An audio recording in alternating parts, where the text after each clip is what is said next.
स्वागत है आपका हमारे यूट्यूब चैनल में फिजिक्स का एक हिंदी पाठन में। चलिए आज हम बात करेंगे कि एचटेट का सिलेबस क्या रहेगा हमारा पीजीटी फिजिक्स का। जैसा कि आप सभी को पता है कि अभी दिसंबर में एचटेट का एग्ज़ाम आने वाला है, 7 और 8 दिसंबर को एचटेट का एग्ज़ाम है। तो डेट घोषित करी जा चुकी हैं। तो सबसे पहले किसी भी एग्ज़ाम की प्रिपरेशन से पहले we should know about the syllabus and exam pattern. वो चीज़ सबसे ज़्यादा ज़रूरी है। कोई भी एग्ज़ाम अगर आप प्रिपेयर करना चाह रहे हैं, किसी की भी प्रिपरेशन करना चाह रहे हैं, कोई भी एग्ज़ाम आपको देना है अगर, तो सबसे पहले जानना ज़रूरी है कि उसका सिलेबस क्या है और एग्ज़ाम का पैटर्न क्या है। वो बहुत ही इंपॉर्टेंट चीज़ हो जाती है हमारे लिए। चलिए आज हम बात करेंगे कि पीजीटी फिजिक्स का जो हमारा एचटेट का लेवल 3 का जो एग्ज़ाम होता है, उसका सिलेबस क्या रहता है। कुछ कॉमन सब्जेक्ट रहते हैं, कुछ कॉमन पार्ट रहता है जो बाकी लेवल्स में भी आता है, लेकिन मेन फिजिक्स का सिलेबस क्या रहता है, हम उसके ऊपर बात करेंगे। चलिए बात करते हैं कि जो हमारा एचटेट का एग्ज़ाम होता है उसके अंदर कितने पार्ट आते हैं। इसके अंदर हमारे पास 7 पार्ट आते हैं। जो एचटेट का एग्ज़ाम है हमारे पास 7 पार्ट्स होते हैं उसके अंदर। 7 पार्ट्स में देखिए कौन सा क्या आता है। चलिए बात करते हैं। देखिए एक आती है आपके पास लैंग्वेज आती है, दोनों हिंदी आती है आपके पास, इंग्लिश आती है, ठीक है। एक पार्ट हो गया हमारा, सेकेंड आपकी इंग्लिश हो गई। थर्ड आपके पास आती है हरियाणा जीके, हरियाणा की जीके का इसमें वेटेज रहता है। उसके बाद फोर्थ जो चीज़ है वो आपके पास आती है रीजनिंग, ठीक है। रीजनिंग आती है, वैसे आजकल हर एग्जाम में रीजनिंग और एप्टीट्यूड भरा होता है। और फिफ्थ आती है आपके पास एप्टीट्यूड। उसके बाद आती है इसमें चाइल्ड पेडागोजी आती है। Child pedagogy is also a very important topic for, लेकिन कुछ और चीज़ें हैं जो हम डिस्कस करेंगे। और जो 7th है आपके पास पार्ट है वो आता है हमारा मेन सब्जेक्ट स्पेसिफिक है, यानी कि फिजिक्स आएगा आपके पास, ठीक है। तो ये आपके पास 7 पार्ट हैं, Hindi, English, Haryana GK, reasoning, aptitude और चाइल्ड पेडागोजी और फिजिक्स, यानी कि सब्जेक्ट स्पेसिफिक। कोई भी एचटेट का लेवल 3 का एग्जाम होता है उसमें ये सब सातों चीज़ें आती है। सब्जेक्ट स्पेसिफिक आपका जिस भी सब्जेक्ट का आपका एग्जाम है वो आता है 60 मार्क्स का, ठीक है। 60 मार्क्स का जब हमारे पास ये पेपर आता है तो देखिए सबसे पहले जानना जरूरी है कि इसका सिलेबस क्या है। 60 मार्क्स में आपका आ रहा है, आप देखिए टोटल मार्क्स का कितना होता है। टोटल मार्क्स होता है इसमें एचटेट में 150 मार्क्स, जिसमें से 60 मार्क्स जो हैं वो आपके सब्जेक्ट के रहते हैं। और जो क्वालिफाइंग मार्क्स होते हैं इसके, क्वालिफाइंग मार्क्स जो हैं वो कितने रहते हैं, 90 मार्क्स रहते हैं एचटेट के अंदर। अगर आप 90 मार्क्स स्कोर कर पा रहे हैं, for a general category candidate I am talking about, 90 marks अगर आप स्कोर कर पा रहे हैं तो यू आर क्वालिफाइड, ठीक है। तो आप पीजीटी की भर्ती के लिए एक तरीके से एलिजिबल कैंडिडेट घोषित हो जाते हैं। तो ये 90 मार्क्स गेन करने के दो तरीके, एक तो अगर आप हिंदी, इंग्लिश और जो जीके, एप्टीट्यूड इन पे अपनी कमांड रखते हैं और सब्जेक्ट में कम करते हैं, वो एक तरीका है। दूसरा तरीका है कि आप अपने सब्जेक्ट में यानी कि फिजिक्स में आप अच्छी कमांड रखते हैं और उसके बाद आप पेपर देते हैं, पेपर को क्वालिफाई करते हैं। तो मैं जो दूसरा तरीका है ना उसको मैं प्रेफरेंस दूंगी कि आप फिजिक्स की बेहतर तैयारी करें और उसके बेस पर आप एचटेट को क्वालिफाई करें। वैसे तो चलिए मान लेते हैं कि एचटेट क्वालिफाई होना इज़ इम्पॉर्टेंट थिंग है, लेकिन फिजिक्स का मैं क्यों बोल रही हूँ, क्योंकि अगर आपने सब्जेक्ट को यहाँ पे बहुत अच्छे से प्रिपेयर किया है, इट मीन्स आपकी अच्छी कमांड हो गई है सब्जेक्ट पे, जो आपको स्क्रीनिंग में भी काम आने वाली है और आपको साथ में किस में काम आने वाली है, आपका सब्जेक्टिव पेपर है जो कि बहुत अच्छा लेवल का आ रहा है। अगर आपने एग्जाम देखा है तो मैंने भी एक वीडियो डाला था, अगर आपने नहीं देखा तो आप एक बार उसमें जाके देख सकते हैं, मैं लिंक डिस्क्रिप्शन में डाल दूंगी। बाकी यानी कि अगर आपने एचटेट लेवल में ही तैयारी फिजिक्स की बहुत अच्छे ढंग से करी है तो आपको दोनों स्टेज को क्वालिफाई करने में मदद करेगा, स्क्रीनिंग में भी और सब्जेक्टिव में भी, ठीक है। चलिए आज हम बात करेंगे कि फिजिक्स का सिलेबस क्या रहता है हमारा, जो एचटेट में आता है, जो 60 मार्क्स में आता है।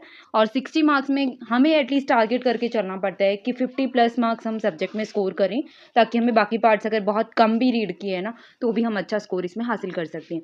तो हम सबसे पहले बात करेंगे कि फिजिक्स में आता क्या है, जो सिलेबस है फिजिक्स का वो क्या रहता है हमारा। चलिए सिलेबस, एक चीज़ और है बहुत ही इंपॉर्टेंट है, ये जो सिलेबस इसके बारे में अभी डिस्कस करूंगी, इसके अंदर आपको टॉपिक्स दिए हुए हैं, लेकिन हम क्या मान के चलते हैं कि एचटेट जो है वो जस्ट 11th-12th लेवल का है, क्योंकि जो पीजीटी पढ़ाते हैं वो 9 to 12 को पढ़ाते हैं। तो देखिए ये बिल्कुल माइंड से निकाल दीजिए, इसी वजह से जो पीजीटी का एचटेट है फिजिक्स का बहुत कम लोग क्वालिफाई कर रहे हैं। अगर आप रेट देखेंगे जितने बच्चे एग्जाम दे रहे हैं और जितने क्रैक कर पा रहे हैं, और फिर उन्हीं में से जितने बच्चे सब्जेक्टिव को क्रैक कर पा रहे हैं, बहुत ज़्यादा डिफरेंस आपको देखने को मिलेगा। तो ये सबसे ज़्यादा इम्पोर्टेंट हो जाता है इस चीज़ को जानना कि जो सिलेबस दिया हो उसको आपको कितना डीप में पढ़ना है, आपको कहाँ तक का लेवल का पढ़ना है। तो ये बात बिल्कुल दिमाग से निकाल दीजिए कि 12th तक का टीचर का एग्ज़ाम है तो 12th तक का ही आपको पेपर में पूछा जाएगा। ये बिल्कुल आप दिमाग से निकाल दें। ये बहुत ज़्यादा इम्पोर्टेंट है कि इन सभी टॉपिक्स को आप डिटेल में पढ़ेंगे, जो आपको एचटेट में भी हेल्प करेगा और जो आपको स्क्रीनिंग में भी हेल्प करेगा, और तीसरा जो आपको सब्जेक्टिव पेपर जो होगा, आपका सब्जेक्ट नॉलेज टेस्ट है, तीनों में आपका बड़ी हेल्प करेगा। तो आपको स्टार्टिंग से ही डीप स्टडी करनी पड़ेगी ईच एंड एवरी टॉपिक की, दैट इज़ वेरी इंपॉर्टेंट। तो आपको क्या करना पड़ेगा, देखिए मैं एक-एक करके पॉइंट इसका सिलेबस का डिस्कस कर रही हूँ और आपको किस लेवल तक पढ़ना है मैं बिल्कुल सजेस्ट करूँगी आप ग्रेजुएशन लेवल तक का सोच के तो ज़रूर पढ़िएगा। अगर पॉसिबिलिटी है, अगर आप कर पा रहे हैं, तो आप एमएससी लेवल का सोच के उस टॉपिक को आप तब उसकी प्रिपरेशन करिएगा, तब आपको सबसे ज़्यादा बेनिफिट देखने को मिलेगा। चलिए एक-एक टॉपिक की हम बात करते हैं। मैकेनिक्स का इसमें दिया हुआ है सिलेबस। सबसे पहले 11th का चैप्टर दिए हुए हैं, 12th का सिलेबस, 11th-12th का सिलेबस इसमें मेंशन है, but you have to study up to the level of at least graduation और मास्टर्स। एटलीस्ट ग्रेजुएशन का मैं आपको बिल्कुल सजेस्ट करूँगी, आप उस तक के लेवल का तो ज़रूर अपना प्रिपरेशन करें, ताकि आपको पेपर को क्रैक करने में कोई प्रॉब्लम ना हो। पहला जो चैप्टर जो यूनिट इसमें दिया हुआ है मैकेनिक्स का, आपको दिया है यूनिट एंड मेजरमेंट्स। हमको सबको पता है कि 11th क्लास का फर्स्ट यूनिट ही ये दिया हुआ है। देन सेकंड चैप्टर भी वही है, मोस्टली 11-12 के चैप्टर ही आपको मेंशन करे, but you have to go to into the detail of the topic, ठीक है। सेकंड दिया हुआ है motion in a straight line and motion in a plane. तो डायरेक्ट तो आपको इक्वेशन मोशन की पूछने वाला है नहीं कोई, तो आपको उसके बेस्ड न्यूमेरिकल जो होंगे ना, न्यूमेरिकल प्रॉब्लम्स, उन पे आपको फोकस करना पड़ेगा कि इक्वेशन ऑफ स्ट्रेट लाइन है मोशन की और मोशन इन अ प्लेन हो रहा है, ठीक है। मोशन इन अ प्लेन के बेस्ड जो न्यूमेरिकल्स होंगे ना, you have to prepare for them. Thirdly है लॉज ऑफ मोशन क्या होते हैं, ठीक है। ये भी एक अच्छा टॉपिक है और अच्छे खासे न्यूमेरिकल्स बनते हैं और ईजी भी है। अगर इसको आप एक बार भी थोड़ा सा कॉन्सेप्ट को समझोगे तो आप इजीली कर सकते हैं क्वेश्चन को। नेक्स्ट आपको दिया हुआ फोर्स एंड फ्रिक्शन। देखिए फ्रिक्शन वाला जो टॉपिक है ना, उसको बहुत ज़्यादा डिटेल में भी, बहुत एक्सट्रीम डिटेल में तो करने की ज़रूरत नहीं है, बट एटलीस्ट कुछ क्वेश्चन, कुछ न्यूमेरिकल्स आप इस पे जरूर करिएगा, because friction is a very important topic. और अगर समझ आ जाता है तो आप क्वेश्चन बहुत ईजिली करोगे, अगर नहीं समझ आता है ना तो आई थिंक फ्रिक्शन के क्वेश्चन बच्चे नहीं कर पाते हैं फिर। नेक्स्ट है आपका वर्क एनर्जी एंड पावर दिया हुआ है। बहुत इंपॉर्टेंट है और बहुत एंड तक काम आता है और बहुत बेसिक भी है। तो इसके ऊपर क्वेश्चंस हैं, पावर के हैं, वर्क एनर्जी है। डेरिवेशन भी आप अभी से करिएगा, ऐसा नहीं है कि स्टेट में आपके पास सिर्फ वन मल्टीपल चॉइस क्वेश्चंस आने वाले हैं तो आपको उनको ज़्यादा तैयार करने की ज़रूरत नहीं है। आप go through the each and every detail of the topic. अभी आपके पास अराउंड 2 महीना है, तो आप उसके हिसाब से तैयारी करिएगा। दूसरा कि आपको टॉपिक का जब आप डेरिवेशन समझेंगे ना, समझना है यहाँ पे, आप जब समझ के चीज़ों को करेंगे तो आपको बहुत आगे के लिए जब आप रिवाइज करेंगे ना, जब आप सब्जेक्टिव आगे अब वैकेंसी आती हैं अगर, मुझे लगता है कि अगर आप प्रिपरेशन अभी आपने एग्जाम दिया, ऑल द बेस्ट, आपका हो जाए। अगर नहीं होता है तो मायूस होने की ज़रूरत नहीं है, just keep your preparation, carry on करें आप चीज़ों को। तो आप लगातार लगे रहें। अगर आपको ऐसा भी नहीं करना चाहिए कि एचटेट आपका क्वालिफाई तो आप आगे दोबारा पे एचटेट दे ही नहीं रहे हैं, तो आपको बिल्कुल अपनी प्रिपरेशन को जारी रखना चाहिए। और मैं तो आपको यही सलाह दूंगी कि आप अपना एचटेट का पेपर भी बार बार देते रहिए, ताकि आपकी प्रिपरेशन जो है वो कंटिन्यू बनी रहे। नेक्स्ट आपको दिया हुआ है system of particles and rotational motion दिया हुआ है। बहुत अच्छा टॉपिक है और आपको इसको ग्रेजुएशन लेवल तक का आई थिंक बिल्कुल कवर करना चाहिए। ग्रेविटेशन दिया हुआ है, ग्रेविटेशन तो आप 11th लेवल तक का भी कर लेंगे ना, तो भी उसके कुछ बेस न्यूमेरिकल्स जरूर करिएगा। न्यूमेरिकल्स वेरी इंपॉर्टेंट, मतलब बहुत ही इंपॉर्टेंट रोल प्ले करते हैं फिजिक्स में। मैकेनिकल प्रॉपर्टीज ऑफ सॉलिड है, मैकेनिकल प्रॉपर्टीज ऑफ फ्लूइड्स है। तो इसमें क्या है, फ्लूइड, ये क्या है, एक तरीके से फ्लूइड डायनामिक्स है। मैं अभी इसको करवा भी रही हूँ, अगर आपने मेरी वीडियोस देखी हैं तो। फ्लूइड डायनामिक्स मैंने स्टार्ट किया हुआ है, मैं कुछ टॉपिक कवर कर चुकी हूँ और अब इनको कर रही हूँ। तो आप जाके प्लेलिस्ट में चेक कर सकते हैं और उनको देख सकते हैं और अपने नोट्स तैयार कर सकते हैं। तो आपको ईच एंड एवरी टॉपिक का डिटेल में जाना पड़ेगा। अब थर्मल प्रॉपर्टीज ऑफ मैटर दिया हुआ और थर्मोडायनेमिक्स दिया हुआ है। अब थर्मोडायनेमिक्स एक आप 12th लेवल का पढ़ेंगे, एक आप ग्रेजुएशन लेवल का पढ़ेंगे। मैं आपको सजेस्ट करूँगी आप बिल्कुल ग्रेजुएशन लेवल का तो ज़रूर पढ़ें। ग्रेजुएशन के हिसाब से जैसे टॉपिक होते हैं ना, थर्मोडायनेमिक्स के critical constant and all, thermodynamic potentials हैं, वो सब कुछ आई थिंक आपको कवर करना चाहिए, बिल्कुल करना चाहिए। That will prepare your base in a very strong वे और आपको बहुत ज़्यादा हेल्प करेगा। Kinetic theory of gases very important and very basic concept है ये भी ग्रेजुएशन लेवल का। तो आप इनको ग्रेजुएशन का ही सोच करके आप उनको प्रिपेयर करें, ना कि 11th-12th का सोच के करें, ताकि आप थोड़ा डिटेल में जाके चीज़ों को कर सकें और वो आपको फ्यूचर में फिर हेल्प करेंगे। साउंड ऑसिलेशन एंड वेव को भी आप ग्रेजुएशन के हिसाब से ही प्लीज़ प्रिपेयर करें, note on the basis of 11th-12th। तो ये हो जाता है आपका मैकेनिक्स का। सेकेंड थिंग जो दी हुई electromagnetism is also very vast. ऐसा भी नहीं है कि ये बहुत छोटा टॉपिक है, बट जो इसमें हमें सिलेबस दिया हुआ वो हम बात करेंगे, जो हमें ग्रेजुएशन में भी, नेट के एग्जाम में भी, मतलब ये बहुत इंपॉर्टेंट रहता है और हर जगह पे पूछा जाता है। इसमें फर्स्ट टॉपिक दिया हुआ आपको electric charge and fields, very important and very basic, very starting point of electromagnetism, electricity and मतलब आपको चार्ज और फील्ड्स के बारे में किसी पॉइंट पे फील्ड निकालना। जैसे अभी का भी अगर आप पेपर देखेंगे, जो पीजीटी का सब्जेक्टिव एग्जाम हुआ है उसमें डायपोल का पूछा हुआ है कि डायपोल है आपके पास एक, और उस डायपोल की एक्सिस से कुछ दूरी पर अगर आपको पी पॉइंट दे दिया, उस पॉइंट पे आपको पोटेंशियल है या फिर electric field I think calculate करना है, और वो आपको मतलब these are very basic things, electric field, electric potential, ये सब आपको निकालना आना चाहिए, बिल्कुल बिल्कुल आना चाहिए ये।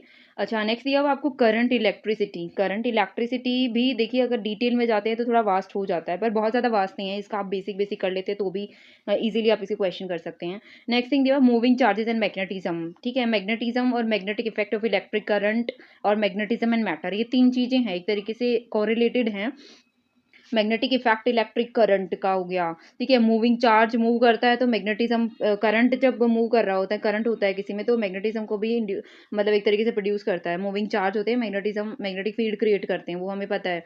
तो हमें हर एक की वजह से, जैसे कोई कोयल है, कोई टोर्क है, सोलिनॉइड है, तो इनकी वजह से जो फील्ड प्रोड्यूस हो रहा है ना, मैग्नेटिज्म जो है वो हमें कैलकुलेट करना आना चाहिए। और वो न्यूमेरिकल बेस भी कई बार पूछा जाता है, डायरेक्ट भी पूछ लेते हैं कि ये कोई सोलेनॉइड है, उसके आउटसाइड में फील्ड कितना होगा, उसके इनसाइड में कितना होगा। तो you should know and you should able to मतलब यू कैन डिराइव दैट, मतलब आप अगर आपने फॉर्मूला जस्ट रटा है ना तो वो कई बार प्रॉब्लमेटिक हो जाता है, but if you know the derivation, तो अगर आपको कहीं भी कंफ्यूजन भी होगा ना तो भी आपका आंसर गलत नहीं आएगा।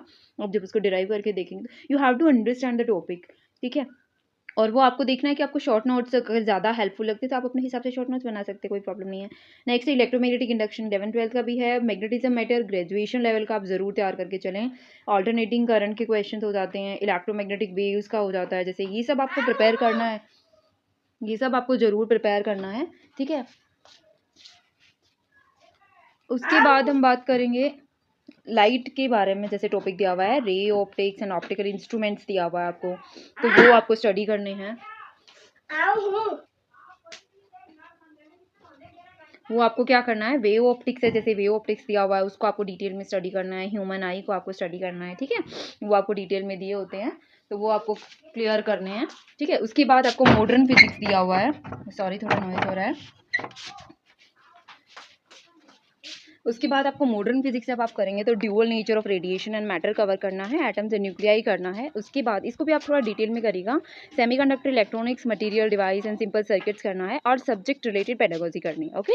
तो आई थिंक ये आपको बहुत हेल्पफुल लगेगा, आप इसके बारे में जाके ज़रूर से स्टडी करिएगा, डीप में प्रिपेयर किएगा, और न्यूमेरिकल्स का प्रैक्टिस ज़रूर करेंगे ताकि आपको आगे की स्टेज में सब में हेल्पफुल रहे और बहुत अच्छे से आपकी प्रिपरेशन हो सके। और अगर आपको वीडियो पसंद आए तो प्लीज़ लाइक करिएगा, शेयर करिएगा और चैनल को सब्सक्राइब करिएगा, ताकि एस्टेट से रिलेटेड और असिस्टेंट प्रोफेसर से रिलेटेड सभी अपडेट्स आपको मिलते रहे। Thank you.